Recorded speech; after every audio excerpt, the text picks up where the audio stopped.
Hello viewers, I doctor SVK Lal welcome you all in this YouTube channel. इस YouTube channel में आपका बहुत बहुत स्वागत है।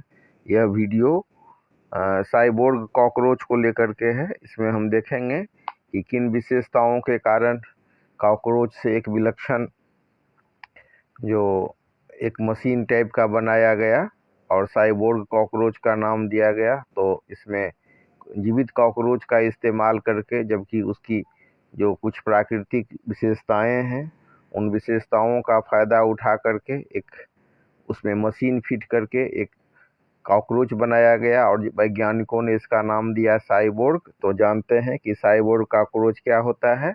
इसमें कॉकरोच, एक जिंदा कॉकरोच, इलेक्ट्रोड, तार, सेल, इस सब का एक सम्मिश्रण होता है और रिमोट कंट्रोल से उसको कॉकरोच को नियंत्रित किया जाता है। और उसका जो एंटीना होता है कॉकरोच का, इसका भी इसमें इस्तेमाल किया जाता है। तो सबसे पहले हम समझते हैं कि कौन सी ऐसी विशेषताएं हैं जिसमें कॉकरोच का ही इस्तेमाल किया गया। तो कॉकरोच धरती पर करीब 30 करोड़ साल से मौजूद हैं और कहा जाता है कि ये डायनासोर से भी पहले के जीव हैं। इतनी लंबी जैविक यात्रा ने इन्हें कुछ बहुत ही असाधारण सर्वाइवल क्षमता दी है। और डार्विन का सिद्धांत भी है योग्यतम की उत्तरजीविता। तो इनमें जीवित रहने के बहुत सारे गुण हैं। ये बेहद तंग जगहों में घुस सकते हैं, लंबे समय तक बिना भोजन के रह सकते हैं और बदलते पर्यावरण में भी अपने आप को ढाल सकते हैं। तो यही जो इनकी क्षमता सब है, इसका उपयोग करके एक वैज्ञानिकों ने बनाया एक जीव, जिसको जीव नहीं कहिए बल्कि मतलब कॉकरोच में ही कुछ इलेक्ट्रोड ये सब फिट करके एक संरचना बनाया, जिसका मानव कल्याण में, भूकंप में बहुत यूज होता है। जब इमारतें धंस जाती हैं और बल्बे के नीचे आदमी धंस जाता है, तो ऐसे कंडीशन में इस कॉकरोच का उपयोग किया जाता है। तो बहुत ही विलक्षण प्रयास है वैज्ञानिक का ये साइबोर्ग कॉकरोच विकसित करने का। और साइबोर्ग कॉकरोच जब विकसित किया गया तो इसका बहुत फ़ायदा उठाया गया। बहुत सारे ट्रायल में भी पता चला कि कैसे ये अंडरग्राउंड पाइपलाइन की भी निगरानी कर सकता है। और कोई भी रोबोट इतना छोटा नहीं हो सकता है और इतना सामान लेकर के इतना इफ़िशियंसी से काम नहीं कर सकता है। तो इसीलिए इसका यूज़ किया गया। तो बहुत ही रोमांचक है इसको जानना, इस कॉकरोच को। और इसकी जो तैयारी है वो भी कम रोमांचक नहीं है। हम देख सकते हैं कि ये जो एक विलक्षण जीव है कॉकरोच, इस कॉकरोच में जो कंट्रोलिंग किया गया है इलेक्ट्रोड लगा करके, और इन्हीं विशेषताओं के साथ ये बखूबी काम करता है। तो कहा जाता है कॉकरोच इंसानों से कहीं ज़्यादा पुराने हैं। उनका अस्तित्व डायनासोर से भी पुराना है। जीवाश्म रिकॉर्ड बताते हैं कि कॉकरोच कार्बोनिफेरस काल के हैं, जो लगभग 30 से 32 करोड़ साल पहले से हैं। और इसमें कुछ विलक्षणताएं हैं जो ये बिना सिर के जीवित रह सकती हैं। इनमें सांस रोकने की क्षमता है, भोजन का भी लचीलापन है। कॉकरोच सर्वाहारी होते हैं, वे कुछ भी खा सकते हैं, कागज, गोंद, चमड़ा, यहाँ तक कि नाखून भी। वे बिना भोजन के भी 1 महीने तक जीवित रह सकते हैं और बेहद फुर्तीले जीव होते हैं। 3 मील प्रति घंटे की रफ्तार से ये दौड़ सकते हैं।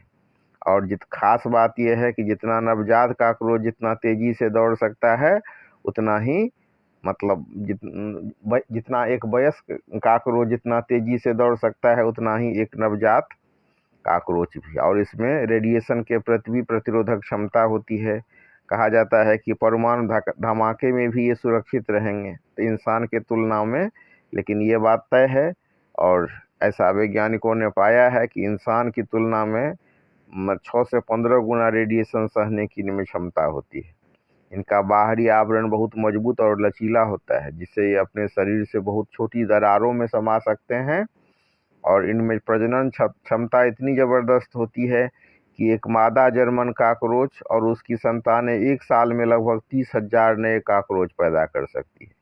कॉकरोच को अंधेरा बहुत पसंद होता है क्योंकि ये नकारात्मक फोटोटैक्सिस प्रदर्शित करते हैं, जिसका अर्थ होता है कि ये प्रकाश से दूर भागते हैं।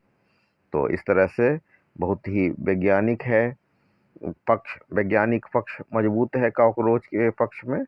और ये अलग बात है कि बहुत सारे जो वैज्ञानिक कहते हैं कि ये स्वास्थ्य के लिए हानिकारक हो सकता है, बहुत सारी बीमारियां फैला सकता है।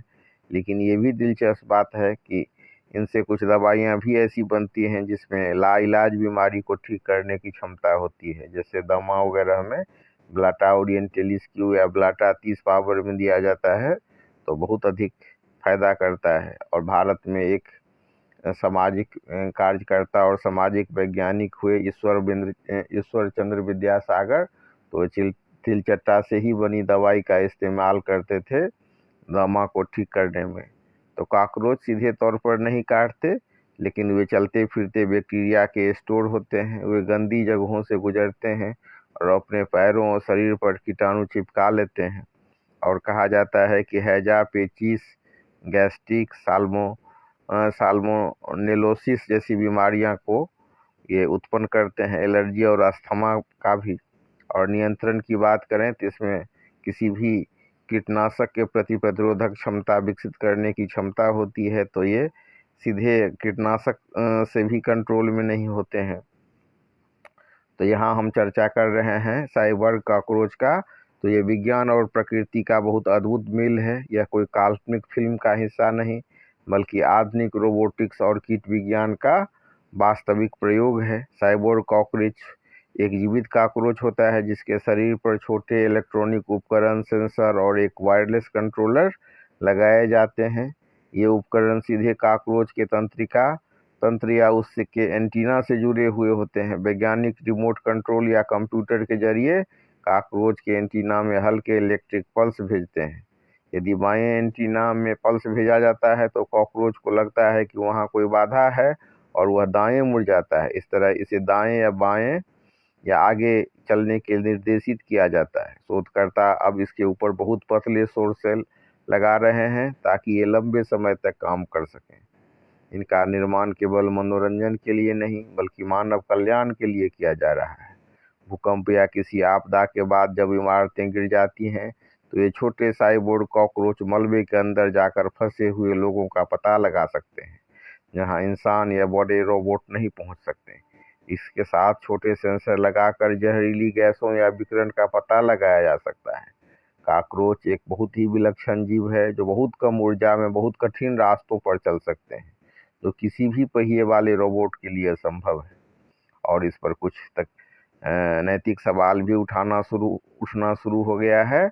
इस तकनीक पर कुछ विवाद भी है कि पशु अधिकार कार्यकर्ताओं का मानना है कि जीवित प्राणियों के तंत्रिका तंत्र के साथ छेड़छाड़ करना और उन्हें अपनी मर्जी से चलाना क्रूरता हो सकती है। तो इसके विपरीत वैज्ञानिक तर्क देते हैं कि कॉकरोच को कोई दर्द महसूस नहीं होता और यह तकनीक हजारों इंसानों की जान में बचा सकती है। तो साइबोर्ग कॉकरोच को चलाने के लिए इस्तेमाल होने वाली तकनीक वास्तव में इंजीनियरिंग का एक चमत्कार है। और इसके कंट्रोल मैकेनिज्म को और पावर सिस्टम को बहुत गहराई से समझना होगा कि कैसे इसको कंट्रोल किया जाता है और क्या है इसका कंट्रोल मैकेनिज्म। तो कॉकरोच को नियंत्रित करने के लिए वैज्ञानिक उसके एंटीना का उपयोग करते हैं। कॉकरोच का एंटीना बहुत संवेदनशील होता है और इसका उपयोग दीवारों या बाधाओं को महसूस करने के लिए करते हैं। जब कॉकरोच का बायां एंटीना किसी दीवार को छूता है तो उसका दिमाग उसे दाएं मुड़ने का संकेत देता है। तो वैज्ञानिक कॉकरोच के एंटीना में बहुत ही महीन तार फिट कर देते हैं। जब रिमोट से बाएं एंटीना में हल्का इलेक्ट्रिक पल्स भेजा जाता है तो कॉकरोच को भ्रम होता है कि वह कोई बाधा है और वह तुरंत दाएं मुड़ जाता है। ये इलेक्ट्रोड सीधे कॉकरोच के तंत्रिका तंत्र से जुड़े होते हैं, जिससे उसे दिशा निर्देश देना बहुत आसान हो जाता है। इतने छोटे जीव पर भारी बैटरी लादना असंभव है, इसलिए शोधकर्ताओं ने दो मुख्य तरीके अपनाए और ये तरीका है अल्ट्रा थिन सेलर सेल का और बायोफ्यूल सेल का। कॉकरोच की पीठ पर लगे छोटे से सर्किट बोर्ड में वायरलेस रिसीवर होते हैं, माइक्रो कंट्रोलर होते हैं और सेंसर भी होते हैं।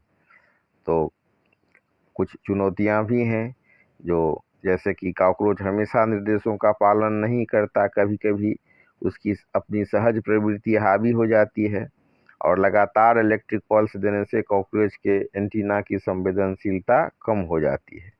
तो इस तरह से हम देख सकते हैं कि ये कितना उपयोगी उपकरण आजकल साबित हो रहा है। साइबोर्ग किट और साइबोर्ग कॉकरोच। तो इस तरह से आप वीडियो को पूरा देखें। देखने के लिए बहुत बहुत धन्यवाद। और आप बताएं कि आपको अगला वीडियो कौन टॉपिक पर चाहिए, तो फिर हम इसके लिए प्रयास करेंगे और आपको वीडियो बना करके देंगे। तो जय हिंद।